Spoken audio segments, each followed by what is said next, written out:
وہاں پہ ان کو جو تحفظ ہے کہ کہنا تو کہہ رہے ہیں کہ 2 پولیس اہلکار وہاں پر موجود تھے، لیکن ان کی تعداد جو ہے انتہائی کم ہے، اور ان کی حکومت کی ذمہ داری بنتی ہے کہ وہ اس طرح کے حالات ہیں، کیونکہ تھریٹس کافی دنوں سے موصول ہو رہے تھے.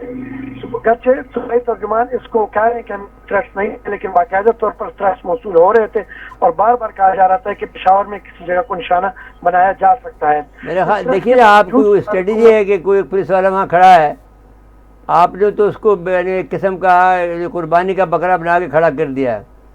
آپ اس کو کوئی خفیہ جگہ پہ رکھیں، اس کو اوپر ایک آدمی اگر نیچے کھڑا ہے تو ایک آدمی اوپر ایسا ہو کہ وہ شوٹ کر سکے اس کو. جی جن اس بات 2 پولیس اہلکار بالکل سامنے تھے، اور ان کو آسانی سے جو حملہ تھے انہوں نے اس کو ٹارگیٹ کیا، اور ٹارگیٹ کرنے کے بعد وہ آسانی وہاں پہ داخل ہونے میں کامیاب ہوئے. پروفیسر صاحب بالکل ایسے لوگ ہونے چاہیے تھے جو کہ اوپر موجود ہوتے یا کہ سیف سائڈ پر ہوتے تاکہ وہ حملہ آوروں کو شوٹ کر سکتے، تو شاید اتنا بڑا واقعہ رونما نہ ہوتا. تو واقعہ جو رونما ہوا ایک عرصے بعد جو ہے دہشت گردوں نے پشاور کو لہو لہان کیا ہے. 40 سے زائد افراد جو نمازی تھے اس میں شہید ہوئے ہیں، 50 سے زائد اس میں زخمی ہیں.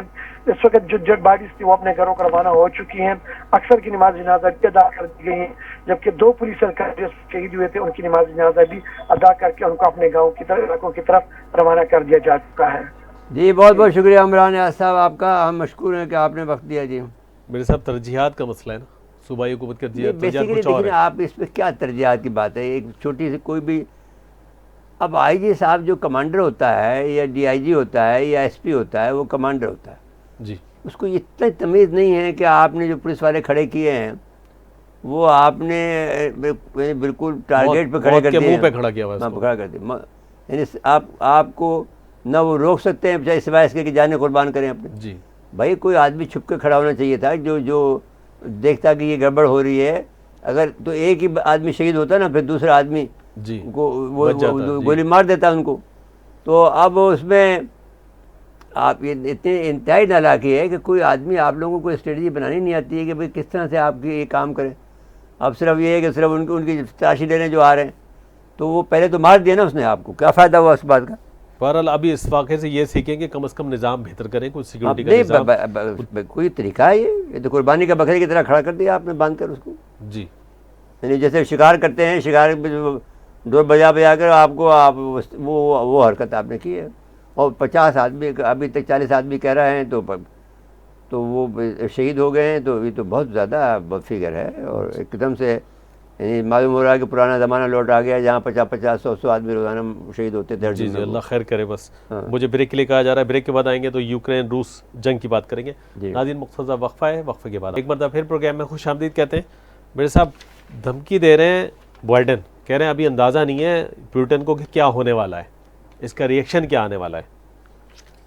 نہیں وہ تو ٹھیک ہے، لیکن سوال یہ ہے کہ آپ جو ہے جب آپ نے معاہدہ کیا تھا، جب آپ نے برلن وار ٹوٹی تھی تو اس وقت آپ نے یہ معاہدہ کیا تھا کہ ہم آپ اس میں جا کر وہ کوئی آپ کا امریکہ کوئی نہیں نیٹو کو آگے نہیں بڑھائیں گے.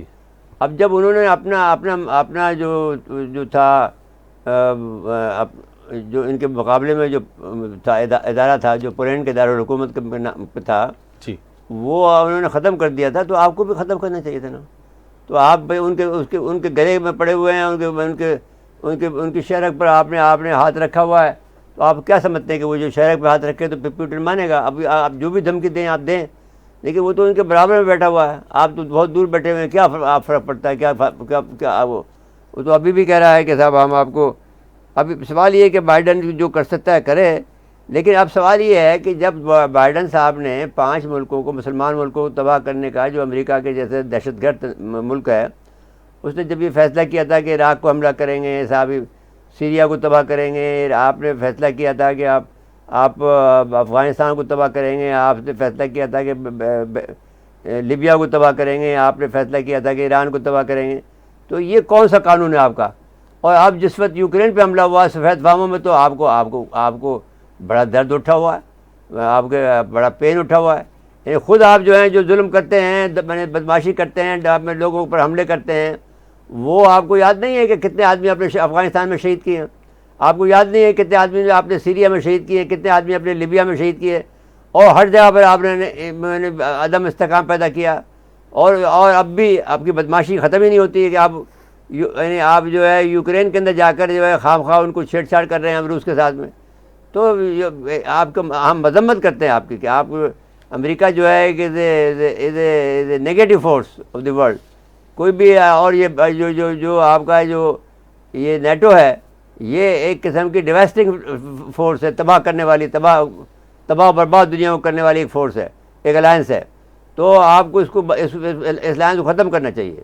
جی میرے صاحب یہ جو فون ہے پیوٹن کا سعودی شہزادوں میں خود میں اب یہ ہے کہ اس پہ سمجھ میں صرف یہ آتی ہے کہ وہ اپنے جو ہے عرب ممالک سے اپنے دوستی تعلقات کو بڑھانا چاہتا ہے, کیونکہ وہ جو افریقہ کے ساحلی علاقہ جات ہیں اس میں اب اس یعنی روس کا اثر بہت زیادہ بڑھ گیا. تو وہاں پر یہ چاہتا ہے کہ یہ علاقہ کم سے کم جو عربی علاقہ ہے وہ ان کے خلاف نہ جائے. جس طرح سے کہ ہوا ہے کہ پہلی دفعہ کہ پاکستان اور انڈیا نے دونوں نے اس کو ان کو ووٹ نہیں دیا. تو اس کی وجہ سے وہاں پر جو بائیڈن سے پوچھا جا رہا ہے کہ آپ کی پالیسی خراب ہے. اور روس نے پھر بھارت کا شکریہ بھی ادا کیا, پاکستان کا تو نہیں کیا. تو لیکن یہ ہے کہ بہرحال کے صاحب آپ نے جو ہے, لیکن اب وہ یہ کہہ رہا ہے, اب امریکی صدر یہ بھی تو کہہ رہا ہے کہ ہم چین کے خلاف جو ہے بھارت کو ہم بہت اچھا اسلحہ دے رہے ہیں. تو اب یہ خفیہ طور پر دے رہے ہیں. تو اب اس کا مطلب یہ ہے کہ وہ چین کو اکسا رہے ہیں کہ ایک اب تیاری کریں کہ اس سے پہلے کہ ان کے پاس بہت اسلحہ آ جائے. تو اس سے پہلے ہم انڈیا کو ختم کرے روس جو ہے, چین جو ہے. تو یہ وہاں پر بھی فساد کرانا چاہتے ہیں. تو اب چلیں یہ بات ہو گئی ہے. اب ازبک صدر کا دورہ ہوا ہے. ازبک شوکت مرزایوف جو ہیں وہ پاکستان آئے ہوئے ہیں اور انہوں نے 8 معاہدے پر کیا ہے. خود عمران خان ان کو لینے کے لیے ایئرپورٹ گئے تھے اور وہاں سے اب یہ معاہدہ بھی ہوا کہ ریلوے ٹریک جو ہے بچھایا جائے گا یہاں سے لے کر ازبکستان تک, اور ظہیر الدین بابر پر ایک فلم بنائی جائے گی جو کہ ان کی زندگی پر, کیونکہ وہ ازبکستان سے وہ آئے تھے. تو اور یہ بھی یاد رہا ہے کہ پاکستان میں ازبکستان کے بعد میں بلکہ ازبکستان سے بھی زیادہ, ازبکستان کی آبادی تو اتنی زیادہ نہیں ہے, 2-2.5 کروڑ ہے. تو ہماری آبادی میں صرف مغل جو ہیں وہ 22 کروڑ میں سے 5 کروڑ جو ہیں وہ مغل ہیں صرف. جو سب سے بڑی جو آبادی ہے پاکستان کی, اس کے بعد ارائیں آتے ہیں. پہلے ہماری مغلوں کی آبادی ہے, اس کے بعد میں پھر ارائیوں کی آبادی ہے, پھر دوسرے بہت جو باقی جو برادری ہیں وہ آتی ہیں. یہ جو فلموں اور ڈراموں والی جو ڈپلومیسی ہے یہ کتنی کارآمد ہوتی ہے؟ نہیں یہ بہت اچھی ہے, کیونکہ ظہیر الدین بابر ان کا بھی ہیرو ہے, ہمارا بھی ہیرو ہے. تو اس لحاظ سے ٹھیک ہے. کیونکہ ہم نے آپ یاد رکھیں کہ آپ نے ہر چیز کا جو بھی آپ نے رکھتے ہیں, میزائل کا نام بھی بابر رکھا ہوا ہے. اور آپ نے ہمارے نیوی کے جہاز کا نام بابر ہے, جو پہلا جہاز ہوتا تھا. تو بابر از اے ہیرو, اس لیے کہ اس نے انڈیا کو فتح کیا تھا. تو بابر اور ان کا بھی ہیرو ہے ظہیر الدین بابر کے ہاں جائیں آپ تو وہ آپ کو یعنی وہ جب وادی فرغانہ جائیں تو وہاں پر انہوں نے مصنوعی ان کی قبر بنائی ہوئی ہے پہاڑ کے اوپر. اور وہاں پر جو بھی مغل بچہ ہوتا ہے یا اس علاقے کا, وہ جب شادی ہوتی ہے تو سب سے پہلے وہاں حاضری دیتا ہے اس قبر پر. اچھا. تو بہرحال یہ 8 معاہدے ہوئے ہیں اور یہ اللہ کرے کہ اچھا ہے, کیونکہ جب آپ یاد کریں کہ جب میں 2016 میں گیا تھا تو میں نے ان کو جو لکھا تھا وہ یہ کہا تھا کہ پاکستان سے آپ دوستی کر لیں, کیونکہ پاکستان ایک ایٹمی ملک ہے اور آپ کو پھر خطرہ نہیں رہے گا روس سے یا کسی اور ملک سے. بالکل. لیکن پاکستان سے آپ جڑ جائیں, وہ جو ان کے میں لکھ کے آیا تھا ان کے اس کے. اور ہمیں بھی چاہیے دائرہ اثر بڑھائیں ذرا. نہیں بڑھا رہے ہیں پاکستان اس میں, اور خوشی کے ساتھ میں ابھی عمران خان کا ایئرپورٹ پہ جانا کر ریسیو کرنا اس کو. وہ بہت خوش ہوا وہ شوکت مرزایوف جو ہیں. اب یہ یوف بھی لگانا چھوڑ دیں, شوکت مرزا کافی نہیں ہے آپ کو. یوف لگانے کا مطلب یہ ہے کہ ابھی تک آپ روس کے اثر میں ہیں. ابھی علاقائی بھی رہنے دیں, اس سے بھی کیا فرق پڑنا ہے. ہمیں چلو ٹھیک ہے, جو ان کی مرضی کریں. بریک کے لیے کہا جا رہا ہے, بریک کے بعد آئیں گے تو ایک اور اچھی خبر جو پاک بحریہ کی طرف سے ہے. ناظرین مختصر وقفہ ہے, وقفے کے بعد آتے ہیں. ایک مرتبہ پھر پروگرام میں خوش آمدید کہتے ہیں. میرے صاحب پاک بحریہ نے ایک اور بھارتی آبدوز کو پکڑ لی ہے, مطلب دیکھ لی ہے تو پکڑنا ہی ہوتا ہے. تو یہ 4تھی دفعہ ہو گیا ہے. پاک بحریہ نے پہلے 2016 کے اندر ان کو ڈیٹیکٹ کیا تھا, جب ہمارا جو عارف اللہ حسینی اس وقت یہ کمانڈر فلیٹ تھے. تو جب ہم نے ان سے بات کی تھی تو انہوں نے کہا تھا بات یہ ہے کہ ہمارے پاس ڈاٹا موجود ہے کہ جیسے ہی کوئی جو ان نون ویسل ہمارے ہاں آتا ہے تو ہم اس کو ڈیٹیکٹ کر لیتے ہیں, پانی کی جو ہلچل ہوتی ہے اس کی وجہ سے. تو اس کے بعد میں پھر آپ کو یاد ہوگا کہ 4 مارچ بالاکوٹ کے بعد میں 4 مارچ 2019 کو جی وہ ان کی آبدوز آئی تھی اس میں گوادر کے پانی کے قریب، جی تو وہاں پر ہم ڈیٹیکٹ ہوئی تھی. پھر ایک جو ہے 16 اکتوبر 2021 کو ایک سب میرین ڈیٹیکٹ ہوئی تھی جو بھاگ گئی تھی، اور پھر وہ اب یہ آج جو ہوئی ہے تو یہ چوتھی ہے 5 سال کے اندر، یہ چوتھی بڑی انہوں نے کوشش کی ہے کہ انہوں نے اب جو اس کو بھاگ گئی ہے اس کو. لیکن بہرحال یہ بات بھی یاد رکھنا چاہیے کہ ہمارے جو لوگوں نے جو ہمارا ایک اینٹی سب میرین وارفیئر یونٹ نے بھارتی آبدوز کو پکڑا، اور پکڑے کا مطلب یہ دیکھ لیا جو تو اب اس کے بعد میں یہ میجر بابر افتخار صاحب کا کہنا ہے. دیکھیں نا بابر اتنا کامن نیم ہے جی جی کہ بابر افتخار صاحب ISPR کے ترجمان جو ہیں انہوں نے جنرل صاحب نے. تو اب یہ ساتھ ساتھ میں سی اسپارک کی بھی کہ 22واں سی اسپارک کا بھی 22واں جو پروگرام ہے وہ چل رہا ہے. یہ ایک ایکسرسائز ہوتی ہے جو پاکستان ہر 2 سال بعد میں کرتا ہے، تو یا ہر سال کرتا ہے. تو اب صورتحال یہ ہے کہ بھارتی فوج جو ہے آبدوز جو ہے جاسوسی اور بحری مشق سے متعلق معلومات اکٹھے کرنے آئی تھی، لیکن اس سے پہلے اس کو ڈیٹیکٹ کر لیا گیا تھا، اس کو وارننگ دی تو بھاگ گئی. جی تو اب اس کے بعد میں چلیں جی مہنگائی کا اب آ جائیں سیاسی ہلچل پہ. جی ہاں، اچھا مہنگائی پہ تو کسی کو کوئی توجہ نہیں ہے، نہ گورنمنٹ بات کو ہے. صرف اس حکومت کو گرانا چاہتے ہیں. جی بات یہ ہے کہ جب بھی کبھی پاکستان کی تاریخ یہ ہے کہ جب بھی کبھی کوئی آدمی روس سے رابطہ کرتا ہے یا آزاد پالیسی اختیار کرتا ہے، ایبسولوٹلی ناٹ کہتا ہے، تو پھر اس کا وہ پھر نکال دیا جاتا ہے. اب یہ تو ہم نہیں کہتے ہیں کہ یہ ساری بات جو ہے وہ ایبسولوٹ ناٹ کے بعد میں شروع ہوئی، لیکن یہ ہے کہ کیونکہ خود عمران خان صاحب میں نااہلی کے تمام عنصر موجود ہیں تو یا عناصر موجود ہیں، تو اس لحاظ سے انہوں نے ٹیم غلط سلیکٹ کی ہے، خود جو ہے فیصلہ کرنے میں کوتاہی کرتے ہیں اور اس قابل نہیں ہیں کہ وہ ملک کو چلا سکے. جی تو اب اس کے بعد لیکن پھر بھی وہ ایک بات ضرور کی ہے کہ انہوں نے خارجی میدان میں پاکستان کا جو مقام ہے اس کو بلند ضرور کیا ہے. پاکستان کو ایز اے پلیئر بنایا ہے ایبسولوٹلی ناٹ کہہ کر، تو پھر روس سے تعلقات بڑھائے ہیں، اور روس کو میں جب یہ گئے ہیں تو ان کی جو ہے ان کو بڑی پذیرائی ملی ہے. جی اب ان کے خلاف عدم اعتماد لائی جا رہی ہے. جی تو اب اس پر ہم پہلے تو نہیں، یہ بلاول صاحب کا جو مارچ ہے نا یہ ملتان سے آگے نکلا ملتان سے آگے ہے. تو اب رانا کامران صاحب ہمارے ساتھ رانا کامران صاحب السلام علیکم.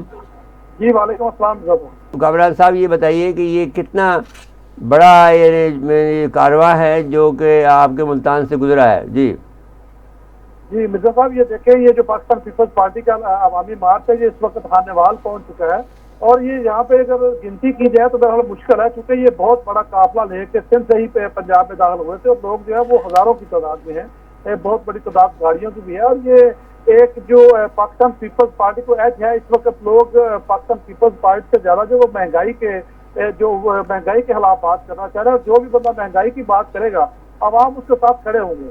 اور میں سمجھتا ہوں کہ پاکستان پیپلز پارٹی نے ہمیشہ لوگوں کی نبض پہ ہاتھ رکھا ہے، کیونکہ یہ ہمیشہ روٹی کپڑے مکان یا غریب آدمی کی بات کرتے ہیں. تو اس وقت وہ بڑا ایک اچھا قائم تھا پاکستان پیپلز پارٹی کے لیے کہ مہنگائی کے حوالے سے اپنے آپ کو ریسٹور کرنے کے لیے اور پنجاب میں اپنے آپ کو بنوانے کے لیے. تو بلاول نے عام لوگوں کی بات کی ہے، شاید مہنگائی کے خلاف بات کی ہے، تو اس وقت ان کو ان کی توقع سے بہت زیادہ پذیرائی پنجاب میں مل رہی ہے.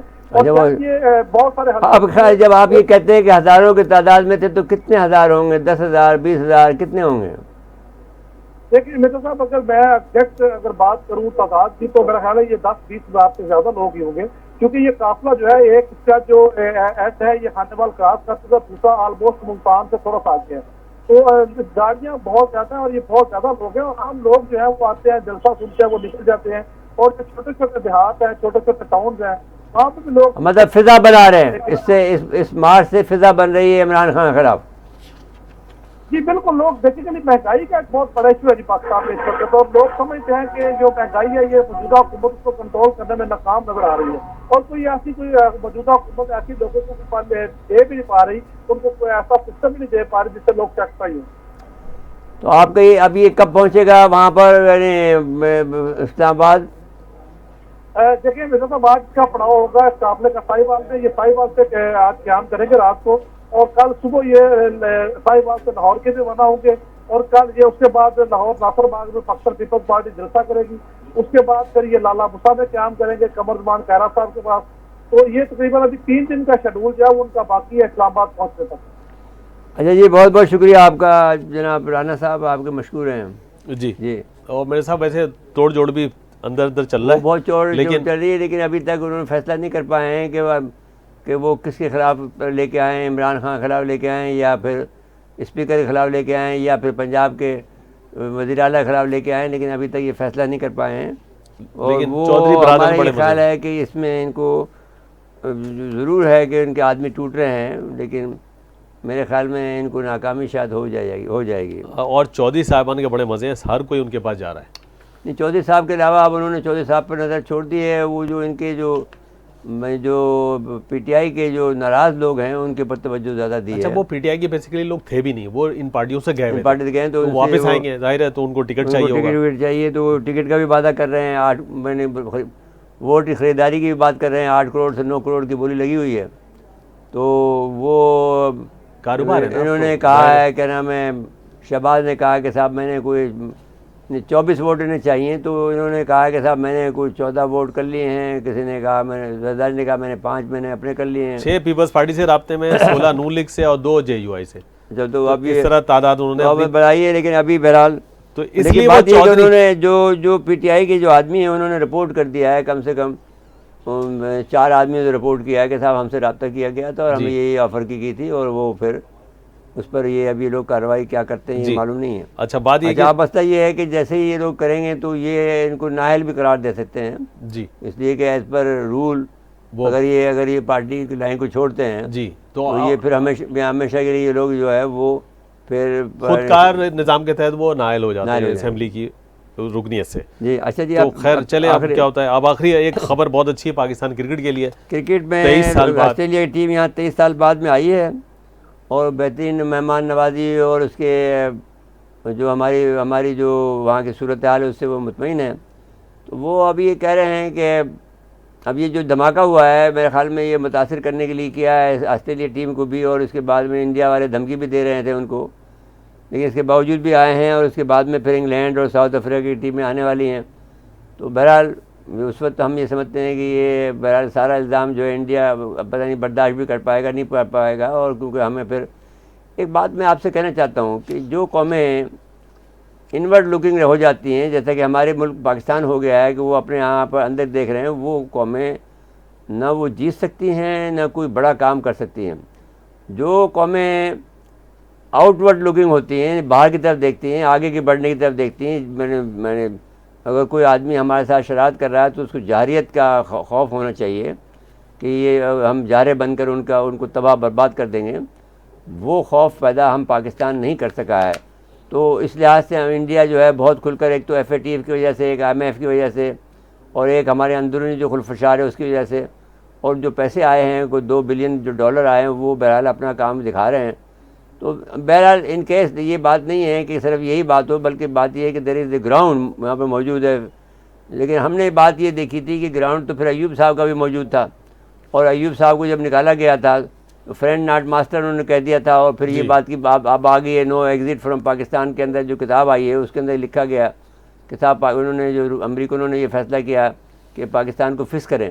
تو پاکستان کو فس کرنے کے لیے لگے ہوئے ہیں. اب یہ پاکستان نے کیونکہ ایبسلیوٹلی ناٹ کہہ دیا، روس سے دوستی کر لی ہے، اور اس سے وہ میں نے جو بائیڈن بات بھی نہیں کرتا ہے. تو اس لحاظ سے یہ دیکھنا پڑے گا کہ ہمارا یہ خیال ہے کہ اگر کوئی بھی بات ہو، ان کو ووٹ آف نو کانفیڈنس بھی ہو تو کچھ عرصے کے لیے مؤخر کیا جائے تاکہ یہ ان پر الزام نہ لگے کہ یہ باہر کے اشارے پر کام کر رہے ہیں. جو اپوزیشن لیڈر ہے سارا ماحول عمران خان صاحب کے خلاف ہے اندرونی. بھائی دیکھیے وہ تو دیکھیے آپ دیکھیے کہ اس کے بعد میں کوئی کونسل جنرل لاہور کا اسے ملنے کی کیا ضرورت ہے اپوزیشن کے لیڈر سے. اس کے بعد وہ تو اپنا ظاہر ہے اس کو پرسن نان گریٹا قرار دیا جائے. تو ہمارا مطالبہ ہے کہ اسے پرسن نان گریٹا کر کے نکالا جائے. کیوں مل رہا ہے اس وقت؟ گورنمنٹ کرتے اس کام کو. گورنمنٹ کرے نا، پرسن نان گریٹا قرار دے اس کو. جی وقت ختم ہوا پروگرام کا. ناظرین آج کے لیے اتنا ہی. آئندہ پروگرام تک کے لیے اجازت چاہتے ہیں. اللہ حافظ.